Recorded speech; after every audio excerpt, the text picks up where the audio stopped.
Cats and Kits, Captain Zorikh here. Hope everyone's doing great out there. I just wanted to, I'm going to post up my night of review of How I Met Your Dragon, How to Train Your Dragon, the review that I made on the night of the preview that I saw it at. But before I did, I want to add to it this little thing. These are little things that I got upon entering. I was on a guest list, of course, by being a member of Gladiators NYC. If you were one of those people who got one of those free passes, you'll notice the logo was off on the left-hand side of the paper there. New York Gladiators NYC being a team of medieval armored combat fighters that go to tournaments around the country, hold exhibitions, and are allied with an organization called the Armored League that do tournaments in the New York City area. And every second Saturday of the month from 2 to 4, or well, really 2 to 5 p.m. in Central Park, just inside the 79th Street, 5th Avenue entrance, north of the Transverse, just south of the Metropolitan Museum of Art. We do a big exhibition, tournament, fight type thing every second Saturday of the month.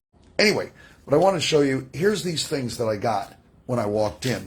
All right, so we got this nice little brown envelope, and on the back of it was what looked like a wax seal. Turns out that it was just a sticker, but it looked like a wax seal. It fell off on the way home or something like that.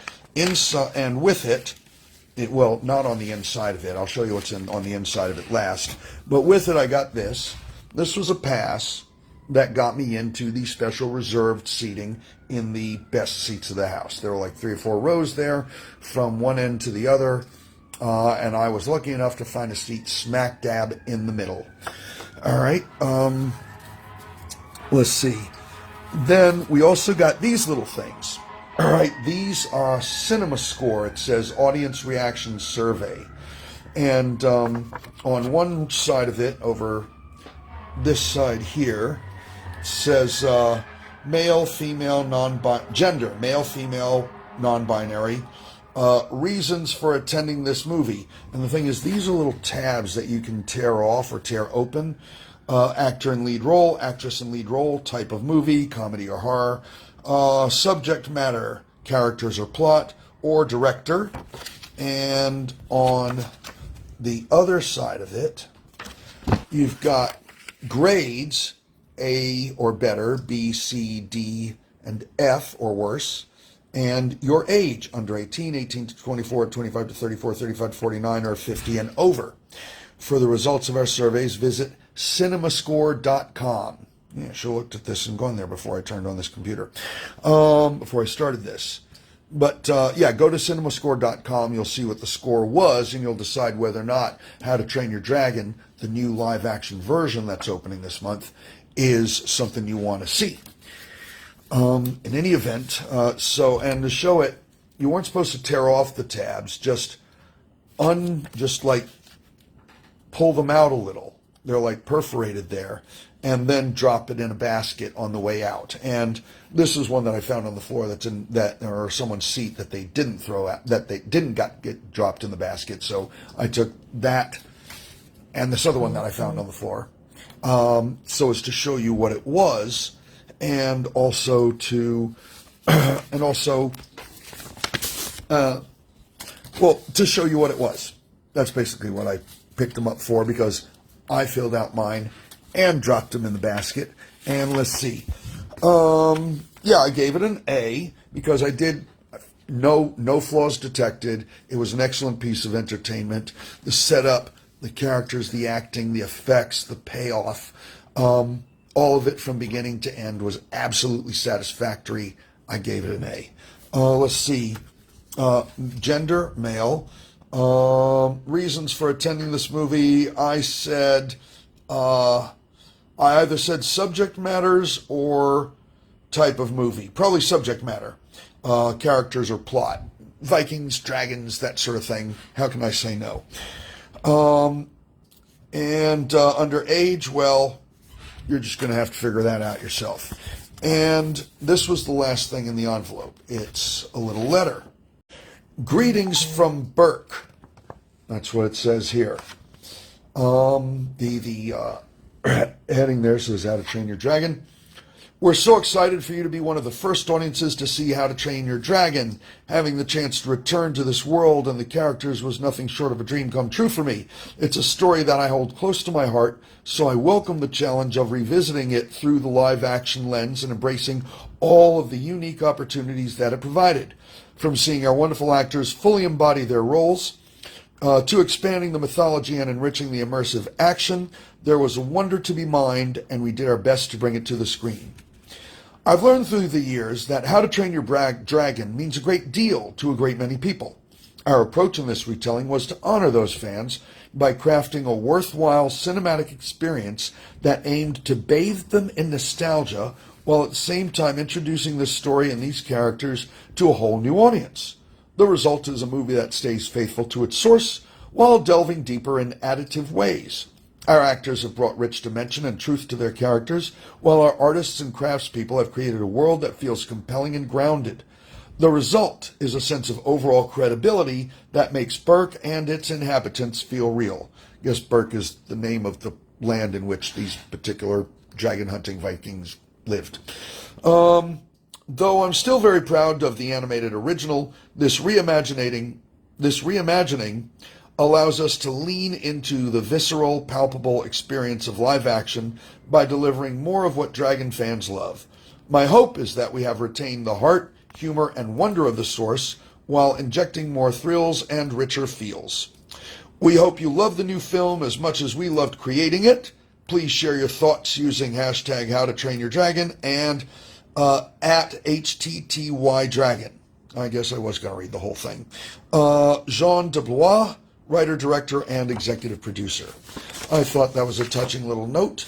And so, just one or two more things that I don't think I got to say when I did my on-the-spot review, which was a kind of a rambling stream of unconsciousness there, rather than a well-crafted, thought-out, thesis. But here we go. A couple of things I know. One thing I know I did not say about it. All right, I don't get out much these days. I don't have my television antenna doesn't actually attract the digital signals that go to televisions, so I don't get to watch actual television these days. I just have lots of discs and tapes, and stuff like that, and so I watch those as needed. And it's very seldom that, sometimes I manage to get a disc or a tape of something I've never seen before, and it's a new experience, and I look forward to those occasions. But actually getting into a theater to see a new movie, that's like a once, twice in a year thing. I did manage to squeeze a few in when my mom was at an assisted living place in Kew Gardens because there was a movie theater right there.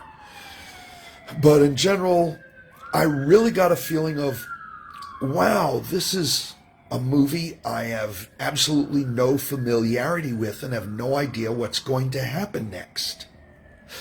That was a strange feeling for me. I wasn't familiar with the characters like I am at every superhero movie. Now that I think about it, almost all the movies that I see lately, that I have seen in theaters lately, have been like superhero movies or that Willy Wonka movie.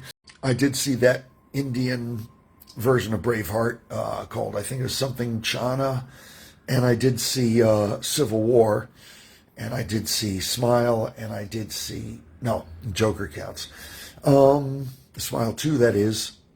And that's about it with regards to being new movies with no characters I ever knew about, and I had no idea how it would turn out. So it was this, Civil War, and Smile 2. All right.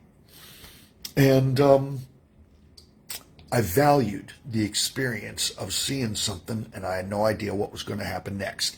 Didn't have idea, I know what Vikings are, I know what dragons are, but I had no idea how we were going to get to the next thing, how we were going to get to the dragon. What does it mean, How to Train Your Dragon? I had no idea where we were going with this, and I valued that experience. And I thank Dean Deblois and Universal for giving me this pass so that I could go see it and have that experience. And I hope that all of you who appreciate fantasy, comedy, redemption stories with young characters and dragons. Go see this and enjoy it. And even if you don't think you're into some of those things, I think the quality of the movie in and of itself, the story and the acting, which is, when it all comes down to it, if the story and the acting aren't on, then the movie's not going to move you. Like there's some movies that were spectacular to watch, but weren't moving. This one moved. Well, it moved me anyway. All right, so that's it. Now I got to get back to work. I got some, some studying up on voice acting and public speaking to do. And tomorrow is sword fighting class, and Thursday I got an armor wearing gig up in Connecticut at a museum. So I love you all, Captain Zorikh, and I'm not quite sure what's happening with my hair here. But thank you for watching. Captain Zorikh is coming at you.